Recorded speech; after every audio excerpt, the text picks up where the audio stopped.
আসসালামু আলাইকুম। মুরগির মাংসগুলো ভালো করে ধুয়ে নিতে হবে এবং এর সাথে কেটে রাখা আলুগুলো ভালো করে ধুতে হবে।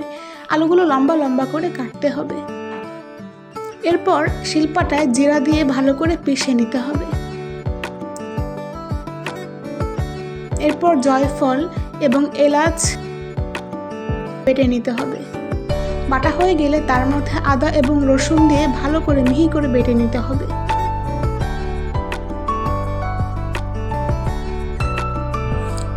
চুলায় একটি প্যান গরম করতে দিয়ে শিলপাটায় রসুন দিয়ে ভালো মতো বেটে নিতে হবে, মিহি করে বাটতে হবে। এরপর মশলা উঠিয়ে নিয়ে প্যানে সরিষার তেল ঢেলে দিতে হবে এবং সেই তেলে ভালো মতো পেঁয়াজ ভেজে নিয়ে তার মধ্যে ডালচিনি, তেজপাতা এবং লবঙ্গ দিতে হবে। তার সাথে অ্যাড করতে হবে ধুয়ে রাখা মুরগির মাংস এবং আলুর টুকরোগুলো।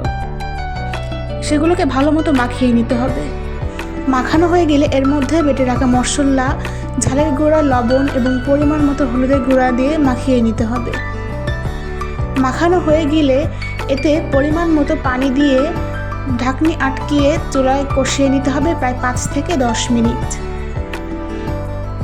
এর বেশি সময়ও লাগতে পারে এবং বারবার চেক করতে হবে পানি শুকিয়েছে কিনা। পানি শুকালেই বুঝতে হবে কষানো হয়ে গিয়েছে।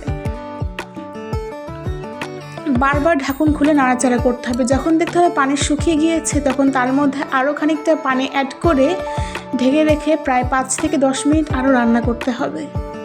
অন্য একটি পাতিলে জিরা ভালো মতো ভেজে নিতে হবে। ভাজা হয়ে গেলে সেটাকে ভালো মতো গুঁড়ো করে সেই জিরার গুঁড়া চুলায় রাখা মুরগির মাংসে দিতে হবে এবং ভালো করে নেড়েচেড়ে নিতে হবে। নাড়াচাড়া করে নিয়ে নামিয়ে নিতে হবে। ব্যাস, হয়ে গেল আমাদের সুস্বাদু মুরগির মাংস। আজকে এ পর্যন্ত। আল্লাহ হাফেজ।